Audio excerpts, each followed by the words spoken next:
আমাদের দেশে কারো কারো বাড়িতে আয়নায় বান্ধানো থাকে এই ছবিটা। ঘোড়া আছে, দুইটা ডানা আছে, মাথাটা মেয়ে লোকের মতো, চুলগুলো ঝুলে পড়ছে, নিচে লেখা আছে হাজা বুরাকুন নবী সাল্লাল্লাহু আলাইহি ওয়াসাল্লাম। আন্দাজে কোথায় পাইছে আল্লাহ, মিথ্যে কথা, বাজে কথা। আল্লাহ এরকম একটা মেয়ে লোক মার্কা ঘোড়া পাঠাইছিল হুজুরকে নেওয়ার জন্য, এটা কথা হইল? রাসূলকে মক্কা থেকে, উম্মে বাবে উম্মে হানি থেকে হুজুরকে বের করে নিয়ে যাওয়া হলো বাইতুল মাকদাসে। সমস্ত পয়গম্বর, দুনিয়া আল্লাহ যাদের পাঠিয়েছিলেন, সমস্ত রূপ উপস্থিত ছিল সেখানে। রাসূল করিম সাল্লাল্লাহু আলাইহি ওয়াসাল্লাম এখান থেকে মেরাজ করলেন। এতটুকু ছিল ইসরা। কোরআনে কারীম বলছে, আজকের কারি সাহেব যেখান থেকে তেলাওয়াত করেছিলেন, সুবহানাল্লাযী আসরা বিআবদিহি লাইলাম মিনাল মাসজিদিল হারামি ইলাল মাসজিদিল আকসা। সুবহানাল্লাযী, সমস্ত দুর্বলতা অক্ষমতা থেকে মুক্ত সেই সত্তা যিনি তার বান্দাকে ইসরা করিয়েছেন, মেরাজ করিয়েছেন। সুবহানাল্লাহ। সমস্ত দুর্বলতা অক্ষমতা থেকে মুক্ত তিনি পার করে নিয়ে গিয়েছেন। তারপরে মুহূর্তের ভিতরে মহাশূন্য পাড়ি দিয়ে, সেই মহাশূন্য মানে কি? এইখান থেকে সূর্য কত দূরে জানেন না? 9,30,00,000 মাইল দূরে এখান থেকে সূর্য।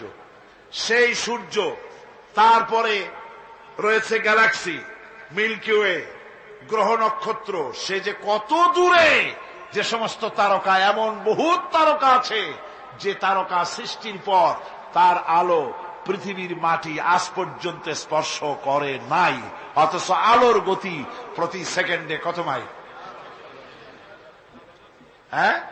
1,86,000 মাইল। এই 1,86,000 মাইলের সেকেন্ড, এর মিনিট, এর ঘন্টা, এর দিন, এর সপ্তাহ, এর মাস, এর বছর, এটাকে বলা হয় লাইট ইয়ার, আলোকবর্ষ। সেই তারকা তৈরি হওয়ার পর কত সহস্র সহস্র লাইট ইয়ার চলে গেল, আজও পর্যন্ত সেই তারকার আলো পৃথিবীর মাটি স্পর্শ করতে পারে নাই। তাহলে সেই তারা কোথায়? আল্লাহ রাব্বুল আলামিন তার হাবিবকে চাঁদ, সূর্য, গ্রহ, নক্ষত্র, মহাশূন্য পাড়ি দিয়ে, তারপরে 7 আকাশ পাড়ি দিয়ে সিদরাতুল মুনতাহা পর্যন্ত নিয়ে গেলেন। জোরে কোন সুবহানাল্লাহ। এবার সিদরাতুল মুনতাহা পর্যন্ত যাওয়ার পথে যত ঘটনা ঘটল, সেগুলো আপনারা ইতিহাস থেকে পড়ে নেবেন, ওগুলি বলার সময় আমার কাছে নাই।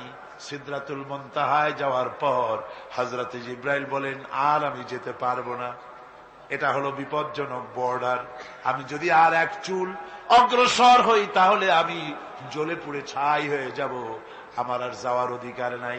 হুজুর সেখানে বসে থাকলেন। জিবরাইল বলে গেলেন, এখান থেকে আপনাকে নেওয়ার কুদরতি ব্যবস্থা হয়ে যাবে। রাসূল দুনিয়ায় ফিরে এসে হযরতে বেলালকে ডেকে বলেছিলেন, বেলাল গো, এমন কি আমল তুমি করো, আমারে শোনাও।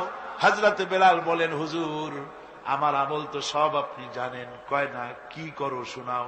বেলাল বলেন, হুজুর খাস আমলের মধ্যে এতটুকু আছে যে আমি কখনো বিনা উজুতে থাকি না, যখন উজু চলে যায় উজু করি, আর উজুর ইহতিমামের জন্য 2 রাকাত নফল নামাজ পড়ি।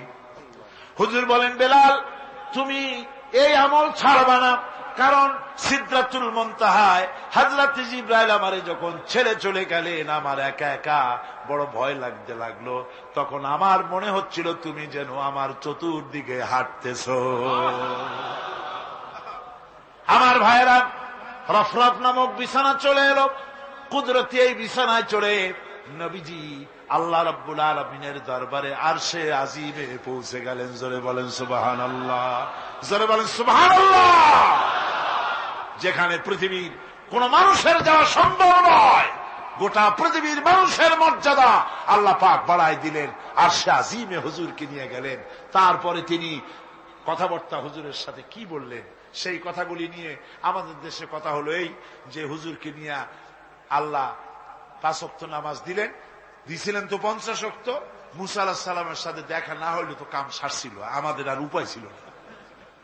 আরে ভাই, শুধু নামাজ দেওয়াই যদি উদ্দেশ্য হবে, তাহলে রোজার মতো তো আল্লাহ দুনিয়ায় বসে দিতে পারতেন কিনা? হজের মতো, জাকাতের মতো পারতেন কিনা? শুধু নামাজের জন্য নয়, আল্লাহ পাকের কায়নাত দেখাবার জন্য আল্লাহ পাক তাকে নিয়েছিলেন।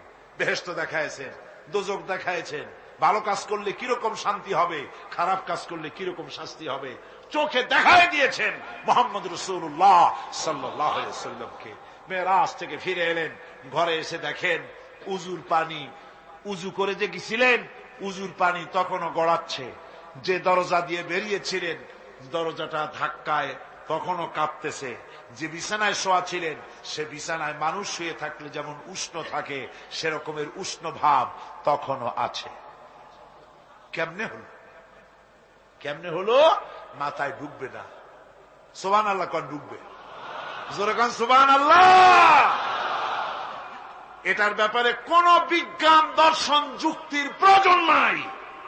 প্রয়োজন শুধু এতটুকু, আল্লাহ তার হাবিবরে নেবেন, কত দ্রুত নিবেন, কত দ্রুত পাঠাবেন, এটা তিনিই ভালো জানেন, আমাদের কোনো জানার কথা না। ঠিক কিনা কর? তবে দৃষ্টান্ত যদি চান তাহলে আমি দৃষ্টান্তটা এভাবে দিতে পারি, বুঝাবার জন্য একটা দৃষ্টান্ত দিতে পারি। সেটা হলো এই, ধরেন বাংলাদেশে কোন প্রেসিডেন্ট আসবে, পৃথিবীর যে কোনো দেশের এক প্রেসিডেন্ট আসবে, এটা আসার যখন খবর হয়ে যাবে তখন পত্র পত্রিকায় রুট বলে দেওয়া হয়, এই রুটে রাষ্ট্রীয় মেহমান রাষ্ট্রীয় অতিথি ভবনে আসবেন, এই রাস্তা দিয়ে সাধারণ ট্রাফিক চলাচল বন্ধ থাকবে। এয়ারপোর্ট থেকে নিয়ে রাষ্ট্রীয় অতিথি ভবন পর্যন্ত, মেহমান না আসা পর্যন্ত সমস্ত ট্রাফিক চলাচল বন্ধ।